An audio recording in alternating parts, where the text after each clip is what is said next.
Magandang araw sa inyong lahat. Narito na ang pinakabagong balita sa lagay ng panahon ngayong araw, Tuesday, August 12, 2025. Patuloy na lumalakas si Bagyong Goryo at ngayon ay pumasok na sa typhoon category habang papalapit sa kalupaan. May nagbago nga ba sa kanyang direksyon? Alamin natin ang pinakabagong detalye. Kung gusto mo naman lagi kang updated sa lagay ng panahon, huwag kalimutang mag-subscribe dito sa channel. Ayon sa huling ulat ng Pag-asa, ang sentro ng Bagyong Goryo ay nakita sa layong 745 kilometers sa silangan ng Itbayat, Batanes. Taglay nito ang pinakamalakas na hanging umaabot sa 120 kilometers kada oras malapit sa gitna at may pagbugsong hangin na kayang umabot hanggang 150 kilometers per hour. Sa ngayon, ito ay kumikilos pakanluran sa bilis na 25 kilometers bawat oras. Ang malalakas hanggang storm force na hangin ay abot hanggang 310 kilometers mula sa sentro, kaya't napakalawak ng saklaw ng kanyang impluensya.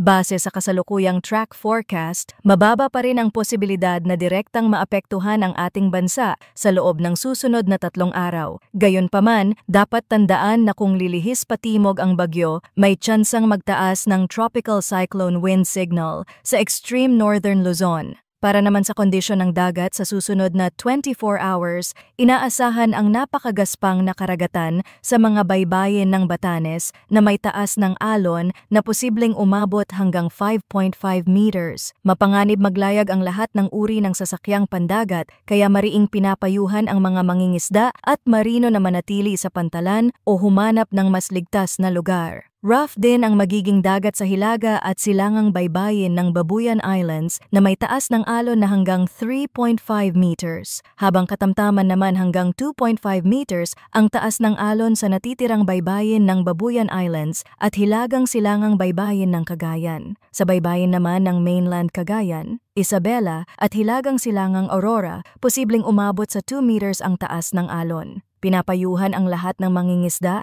at maliliit na sasakyang pandagat na umiwas muna sa paglalayag, lalo na kung walang sapat na kagamitan o karanasan para sa masamang kondisyon ng dagat. Ayon sa forecast, gagalaw si Goryo pakanluran hilagang kanluran sa kabuuan ng forecast period. Posibleng maglandfall ito sa silangang bahagi ng Taiwan bukas ng hapon, August 13, at tuluyang lumabas ng Philippine Area of Responsibility pagsapit ng gabi o madaling araw ng August 14.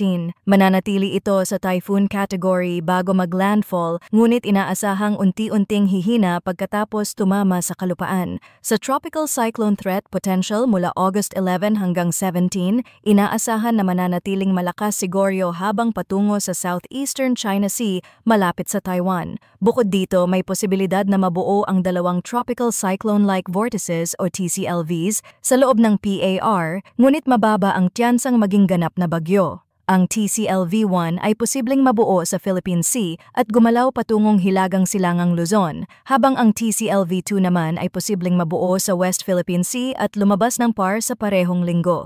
Para naman sa August 18 hanggang 24, nakikita sa forecast na kikilos ang TCLV-2 patungong hilagang Vietnam at Hainan area at posibleng may isa pang TCLV-3 na lilitaw sa kanlurang boundary ng Philippine Monitoring Domain, ngunit mababa rin ang tiyansang maging tropical cyclone. Kaya't manatiling alerto at laging tumutok sa mga opisyal na ulat upang maging handa sa anumang pagbabago sa kilos at lakas ni Goryo.